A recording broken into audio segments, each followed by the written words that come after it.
안녕하십니까. 오늘은 12절기와 12중기에 대해서 말씀드리겠습니다. 이것을 합하여서 24절기를 하지요. 계절적으로는 24절기가 되고 이걸 축소로 하면은 24시간이 됩니다. 12절기는 각 달의 시작을 알리는 것이지요. 이것은 지구의 공전 궤도를 12개로 나누어 놓은 것으로서 12계절의 변화하는 각 달의 시작점을 알리는 것이 됩니다. 그래서 12절기의 시작이 언제냐? 입춘이 되지요. 한 해가 시작되면 우리가 입춘이 되면 해가 바뀐다 하잖아요. 그 이유가 12절기가 옛날에는 농경사회에서는 입춘이 돼야 삼양지절이라 해서 땅이 녹습니다. 녹으면서 땅 속에 있던 수분이 위로 올라오지요. 그때 내가 농사를 시작할 수가 있는 것입니다. 그리고 이제 사람들의 사주를 이야기할 적에 사람들 또한 지구상에 살아있는 생명이라는 것이죠. 땅에서 태어나는 풀이나 나무도 생명이지만 사람 역시 생명체입니다. 그래서 모든 생명체는 영약에서 갑이라고 합니다. 그래서 입춘을 기준으로 해서 생명의 탄생과 소멸을 이야기하게 되는 것입니다. 그럼 12중기는 뭐냐? 12절기가 이제 시작점이라면 중기는 각 달의 가운데입니다. 가운데. 각 달의 가운데 지점은 그 달의 특성입니다.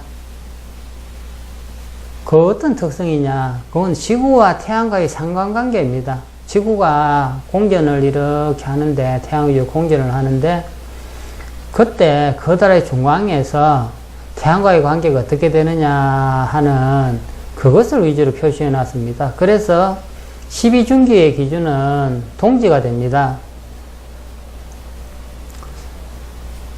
12절기는 생명체의 성장을 기준으로 붙이는 이름이 되고 12중기는 지구와 태양의 상호관계에 일어나는 현상을 기준으로 붙여진 이름이다. 그리고 이제 요 12절기와 12중기를 요즘은 이거 사실 잘 안 쓰지. 굳이 이걸 몰라도 되는데 옛날에 이게 굉장히 중요했습니다.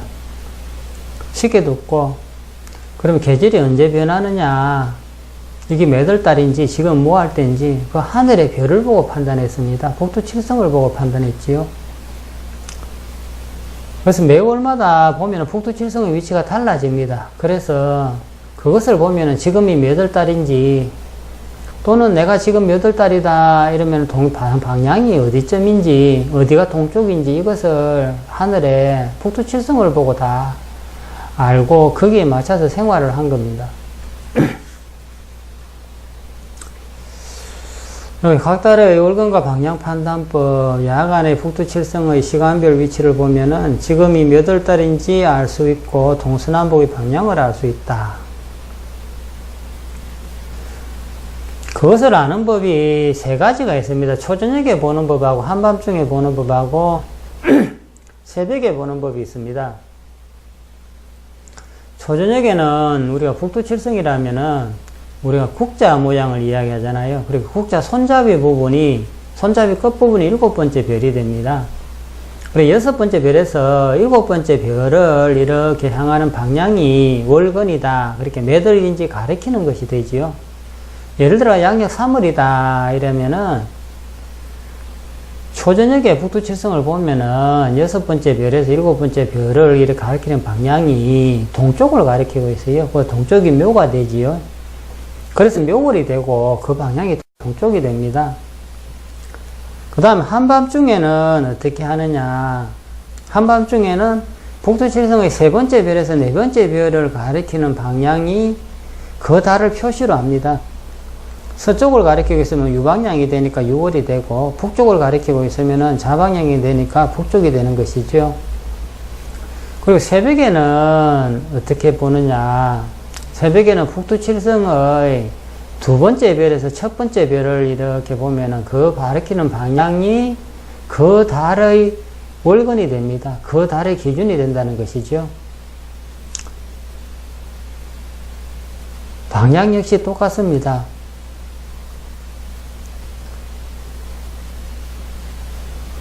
여기서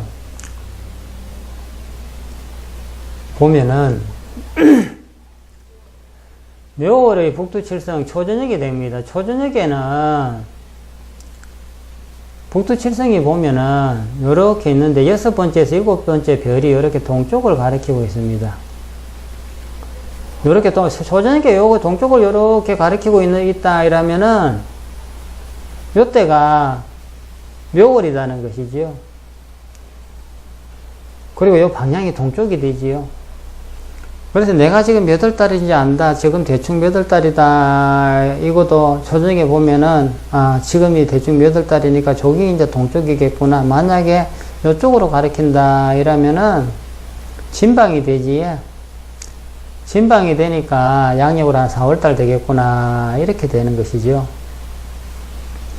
그리고 이제 요 그림을 이래 보면은, 우리가 일반 명리학에서는 이제 땅을 표시를 할 적에 왼쪽 여기를 동쪽이라고 오른쪽을 서쪽이라 합니다.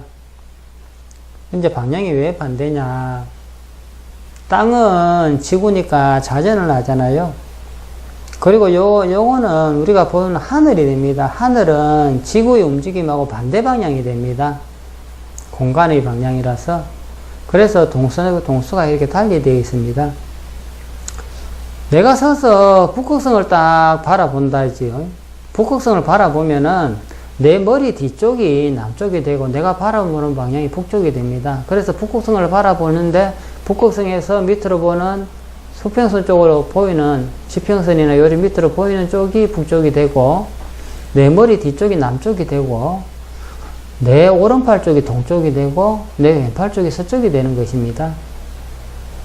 요거는 우리가 이제 명리 이야기나 동양의 모든 것을 이야기할 적에 항상 보면은 하도 낙서란 게 나오고 주역에 선천팔계, 후천팔계가 나옵니다. 하도 낙서는 명리의 오행이라서 이렇게 순행을 하도록 되어 있고, 낙서는 구성입니다. 구궁의 오행이라서 땅과 다르게 역행을 하도록 이렇게 표시되고 있습니다.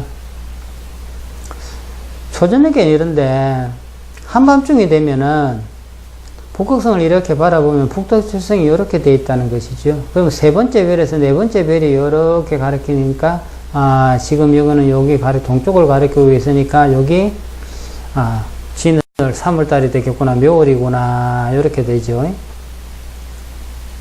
북두칠성이 새벽입니다. 새벽에는 두 번째 별에서 첫 번째 별을 가리키는 여기가 동쪽이 되지요. 동쪽. 그러니까 내가 지금 달을 알든지, 달을 알면은 방향을 알고, 방향을 알면은 몇 월 달인지를 알지요. 우리가 사는 데서는 해가 뜨고 지니까 어느 쪽이 동쪽이다 남쪽이다 알지 않습니까? 그래서 하늘에 별을 딱 보면은 지금 몇 월 달이구나, 몇 월 달이니까 지금 뭐 해야 될 때구나, 이렇게 옛날 분들은 이걸 보면서 생활에 필요한 시기를 다 알아가신 거죠. 그래서 묘월의 북두칠성의 이동입니다. 초저녁에는 이렇게 해서 6번째에서 7별 이렇게 해서 동쪽이 되고, 한밤중에는 세 번째에서 네 번째 여기 동쪽이 되고, 새벽에는 두 번째에서 첫 번째에서 이렇게 동쪽이 되고, 이렇게 이제 변화가 되고 있습니다. 다음에 요거는 황도와 계절입니다. 황도는 뭐냐? 태양의 주위를 지구가 이렇게 공전을 하는 그 궤도상을 요걸 황도라고 합니다. 요 황도는 이 천구의 적도지요. 우주의 적도하고 요 23.5도로 경사가 되어 있습니다. 요 경사도는 조금씩 달라집니다. 21.5도에서 24.5도로 달라지는데 그 이유가 태양계 행성들을 거느리고 이렇게 갤럭시 은하계에 주위를 공전을 하고 있습니다. 그래서 은하계를 공전을 하면은 이렇게 타원형이 되니까 태양에 있는 위치에 따라서 요 황도면이 요 적도하고 조금씩 차이가 나는 것이죠. 그래서 요 적도면하고 왔을 적에 요 기점을 충분히 되고, 요건 가을의 기점을 충분히 되고, 제일 가까이 왔을 때가 여기 하지가 되죠. 여름의 기점이다. 동지다. 요거는 겨울의 기점이 되죠. 그죠? 요거는 이제 아까 이야기했듯이 각 달의 중기를 기준으로 합니다. 제일 이제 기점이 되는 점이 어디냐 하니까 각 달의 시작이 아닌 각 달의 중기 가운데를 가지고 이제 이렇게 나눠 놓은 것이죠. 여기 보면은 24절기와 24시간에 대해서 이렇게 원으로 해서 표시를 만들어 놨습니다.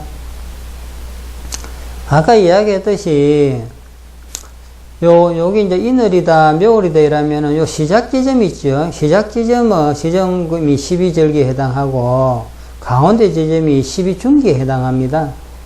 그렇게 12절기는 입춘이다, 봄이 온다, 개구리가 이제 튀어나온다, 청명이다, 이제 하늘이, 세상이 이제 맑고 따뜻해진다, 입하다, 여름이 시작된다, 만경 씨 뿌린다, 소서에 날이 좀 덥다, 입춘은 가을이 시작된다, 백로는 이슬이 내린다.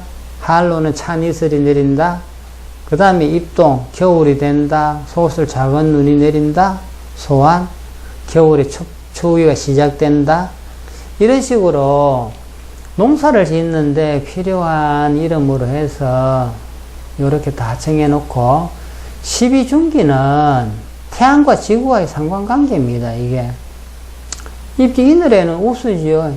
이늘에 가운데가 되니까 땅이 삼양지절이 가운데가 되니까 봄비가 내리더라. 태양빛이 한겨울에 춥다가 태양이 조금 지구하고 가까워지니까 땅이 온도 올라가니까 이때 봄비가 내리더라. 그 다음에 묘월이 되면 춘분이다는 거지요. 봄의 기점이 되더라. 반대가 되면 추분이 되지요. 그 다음에 진월이 되니까 고구다 이거지요. 곡식에 필요한 비가 내리는 시기다. 이거 반대로 보면 상강입니다. 찬서리가 내린다. 이때는 서리가 내리면 농사를 지을 수가 없지요. 그리고 반대되는 기운을 이렇게 다 하나하나 정해서 이걸 보고 1년 12달의 생활의 패턴을 다 맞춰서 사신 겁니다. 옛날 분들이. 요것을 다시 이제 이렇게 정리를 하면은 이렇게 해서 입추는 봄이 시작이고, 우수는 봄비가 내리고, 경칩은 개구리가 깨어나고, 이런 식으로 쭉 이렇게 해놨습니다. 거기서 또 한 가지 여기 이제 참고로 알아줘야 될 게, 계절적으로 봄, 여름, 가을, 겨울이 있는데, 음력 1, 2, 3월은 봄이라 이라고, 4, 5, 6월은 여름이라 이라고, 7, 8, 9월은 가을이요, 10, 11, 12는 겨울로 이야기하는데, 이게 정확하지가 않습니다. 음력은 윤달이 들어가기 때문에. 근데 이제 요거를 해놨는데, 우리가 12절기는 그 절기력을 기준으로 합니다. 근데 양력으로 보면은 2, 3, 4월이 봄이 되고, 5, 6, 7월이 여름이 되고, 8, 9, 10월이 가을이 되고, 10, 11, 12, 11, 12, 1월이 겨울이 되는데, 보통 보면은 2월 4일경에 입춘이 되고 15일 있다가 한 달에 30일 기준으로 15일 있다가 19일이 되면 우수가 되고 이런 식으로 달의 시작은 4일에서 8일 사이입니다. 4일에서 양력으로 각 4일에서 8일 사이에 절기가 바뀌고 거기에서 15일을 더한 날이 또 중기가 바뀝니다. 요즘 요거는 이제 옛날 농사용 달력이나 업을 하신 분이나 요런 데는 여기 아주 상세하게 잘 표시되어 있습니다. 요즘 달리기에는 여기 또 잘 표시 안 된 데도 있지요. 많이 안 쓰니까. 옛날에는 이게 정말 필요했죠. 이게 없으면은 농사를 짓고 농공을 사고 이렇게 하다 보면은 이게 없으면은 이런 것을 구분을 하지 못하면 언제 파종을 해야 되는지 언제 뭘 해야 되는지 모르게 된 거지요. 여기 환경이란 거는 황도상의 경도를 이야기합니다. 우리가 보면은 지구에도 경도가 있어서 경도 15도마다 1시간씩 바뀌잖아요. 그래도 황도도 경도마다 15도마다 이렇게 시점이 바뀌는 거죠, 이게. 그러니까 이게 24절기는 지구에서 우리가 쓰는 24시간이다. 돌아가는 게 시간적으로. 계절로는 24절기고 시간으로는 24시간이다. 이렇게 보시면 됩니다. 요 앞에 내가 설명을 하긴 했는데, 그러면은 지구가 태양을 한 바퀴 돌면은 360도잖아요. 그지? 15도씩. 그럼 15도씩 한 바퀴 돌았는데 왜 1년은 365가 4분의 1이냐? 그것은 태양이 지구의 행성들을 가지고 굉장히 빠른 속도로 이렇게 공전 궤도를 달려가고 있습니다. 초속으로 한 700km가 넘지요. 이게 아주 빠른 속도지요. 1시간이면은, 그 속도 같으면은, 달에서 지구까지를 1시간이면 왕복하는 속도로 이렇게 달리는 거죠. 서울서 부산에 2초 하면 서울서 부산 가는 속도로 엄청난 속도로 빨리 가고 있고, 지구는 같이 돌아가는 거죠. 같이 이렇게 돌아가니까 태양이 가는 데서 나선형처럼 이렇게 소용돌이 치면서 뚫고 나가는 것이죠. 그래서 지구가 아마 자전을 안 하면은 거기서 하면 이탈이 되겠죠. 그러면 지구의 생명체도 사라지겠죠. 그래서 태양계 행성들이 전부 다 같은 방향을 돌면서 태양을 따라서 앞으로 끊임없이 우주 공간송을 여행을 하는 것이지요. 이게 태양이 갤럭시 여러 개를 한 바퀴 돌리는데 이게 아마 2억 2천 몇백만 년이 되는 시간으로 알고 있습니다. 그 태양의 나이가 한 50억 년 되니까 한 22번을 돌았다 이렇게 되죠. 그러니까 우리가 태어나서 마주하는 시간이 매일 똑같은 해가 뜨는 것 같지만 사실은 아니다는 것이죠. 한 번도 같은 시간이 없고 한 번도 같은 공간에 있는 적이 없게 됩니다. 매일매일 새로운 날과 매일매일 새로운 시간 속을 우리는 살아가는 것이죠. 오늘은 12절교 12중교에 대해서 제가 설명을 했는데 왜 진짜 이런 영상들을 하나하나에서 올리느냐. 손님들이 오셔서 한 번씩 질문할 때 보면은 또는 이걸 공부를 조금 하신 분들이 와서 자기들 모르는 거 이제 질문을 하고 할 때 보면은 너무 이제 이런 기초적인 것을 너무 소홀히 하게 하나도 공부를 안 한 분들이 많더라고요, 이게. 그럼 나는 이렇게 설명해 줍니다. 학원에 가서 요리를 배우러 갔는데 가니까 레시피를 잘 가르쳐 주더라는 것이죠. 무슨 음식에는 무슨 재료를 얼마를 넣어가지고 물을 얼마에서 어떻게 끓인다 이렇게 해서 잘 배워왔는데 집에 와서 내가 요리를 해보니까 그 맛이 안 나더라는 것이죠. 제대로 안 되더라. 왜 그러냐. 그 재료의 특성을 내가 보는 눈이 없기 때문이죠. 그걸 공부를 하지 않았다는 것이죠. 재료의 특성에 대해서. 그렇기 때문에 내가 제대로 된 요리를 못하는 것이지요. 사주학 역시 똑같습니다. 오행의 특성에 대해서 먼저 공부를 다 해야 됩니다. 그래 해야 내가 명계로 봤을 적에 연에 있는 예를 들어가지고 뭐 갑인이다. 연에 있는 갑인과 월에 있는 갑인과 일에 있는 갑인과 시에 있는 갑인이 같은 갑인이 아니고 나름의 특성을 다 가지고 있고 대운에 와 있는 갑인 역시 다르고 세운에 와 있는 갑인 역시 다 다른 갑인이다. 그 나름의 특성을 알았을 적에 이 갑인이 와서 이때 이 갑인이 왔으니까 이 갑인은 어떤 작용을 하고 이 정사가 왔으니까 이 정사는 이때 어떤 작용을 하겠구나. 이것을 알아야 내가 명교를 가지고 제대로 된 해석과 풀이가 가능한 것이 되지요.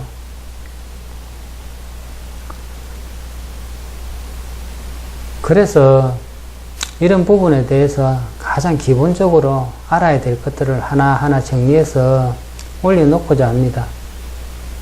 이 공부를 오랜 세월을 했습니다. 오랜 세월을 하다 보니까 기본적으로 이런 걸 알아야 되겠구나. 또 한 30년 가까이 이걸 하고 나니까 그래 내가 그동안에 이걸 오랫동안 했는데 나름대로 내가 아는 것을 하나하나 정리를 해놔야 나중에 필요한 사람들이 보면서 쓸 수가 있겠구나. 인연이 닿는 분들은 내가 하는 데서 하나라도 배우면 좋고 미리 알고 있는 분들은 그냥 뭐 넘어가면 되겠지. 자, 오늘은 여기까지 하겠습니다. 들어주셔서 감사합니다.